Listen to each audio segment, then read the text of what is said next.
नमस्कार। आप सभी का स्वागत है मिस्टर एक्स पॉडकास्ट पर, जहां हम इतिहास के उन पन्नों को पलटते हैं जिनमें दफन है अनकहे और अनसुने किस्से। आज हम आपको ले चलेंगे एक ऐसी यात्रा पर जो हमें ले जाएगी भारत के पश्चिमी तट पर स्थित एक खोए हुए शहर द्वारका की ओर, जिसे भगवान श्री कृष्ण का नगरी माना जाता है। द्वारका का अर्थ द्वारका नगर होता है। भारतीय उपमहाद्वीप के सबसे प्राचीन शहरों में से एक है। यह नगर गुजरात राज्य के समुद्री किनारे पर स्थित है। पुराणों और महाभारत के अनुसार द्वारका का निर्माण भगवान श्री कृष्ण ने किया था और इसे उनके राज्य की राजधानी के रूप में जाना जाता था। द्वारका की स्थापना की कहानी अद्वितीय है। पौराणिक कथाओं के अनुसार मथुरा में कंस का वध करने के बाद श्री कृष्ण ने अपनी राजधानी को बदलने का निर्णय लिया और समुद्र के किनारे एक नए नगर का निर्माण किया।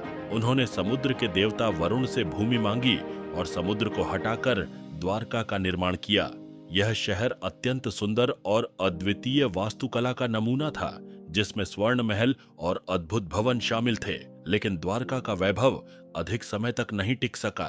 महाभारत के युद्ध के बाद जब यदुवंश में आपसी संघर्ष और युद्ध होने लगे, तो यह नगर धीरे धीरे विनाश की ओर बढ़ने लगा।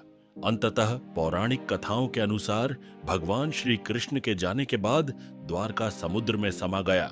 वैज्ञानिक और पुरातात्विक अनुसंधानों के अनुसार यह घटना करीब 3000 ईसा पूर्व की हो सकती है। पिछले कुछ दशकों में द्वारका की खोज ने कई रहस्यों को उजागर किया है। भारतीय पुरातत्व सर्वेक्षण ASI और अन्य वैज्ञानिक संस्थाओं द्वारा किए गए अनुसंधानों में समुद्र के नीचे प्राचीन नगर के अवशेष पाए गए हैं। इन अवशेषों में प्राचीन दीवारें, पत्थरीले भवन और अन्य संरचनाएं शामिल हैं। ये खोजें द्वारका के अस्तित्व को प्रमाणित करती हैं और इस महान शहर की कहानी को और भी रोमांचक बनाती है। द्वारका का धार्मिक और सांस्कृतिक महत्व अद्वितीय है। हर साल लाखों श्रद्धालु द्वारका के मंदिरों में आते हैं, विशेषकर द्वारकाधीश मंदिर, जो भगवान श्री कृष्ण को समर्पित है। द्वारका धाम 4 धामों में से एक है और इसकी धार्मिक महत्ता भारतीय संस्कृति में गहरी जड़ें जमाए हुए है। तो यह थी कहानी खोए हुए शहर द्वारका की, जो अपने आप में एक अद्वितीय इतिहास और पौराणिकता को समेटे हुए है। द्वारका का रहस्य हमें यह सिखाता है कि समय और प्रकृति के सामने कुछ भी स्थायी नहीं है, लेकिन इसके अवशेष हमें अपने अतीत से जोड़ने का कार्य करते हैं। हमें उम्मीद है कि आपको यह यात्रा रोचक लगी होगी। हमारे साथ जुड़े रहने के लिए धन्यवाद। अगर आपको यह वीडियो पसंद आया हो तो कृपया लाइक, शेयर और सब्सक्राइब करना न भूलें।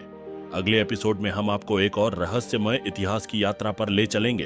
तब तक के लिए नमस्कार।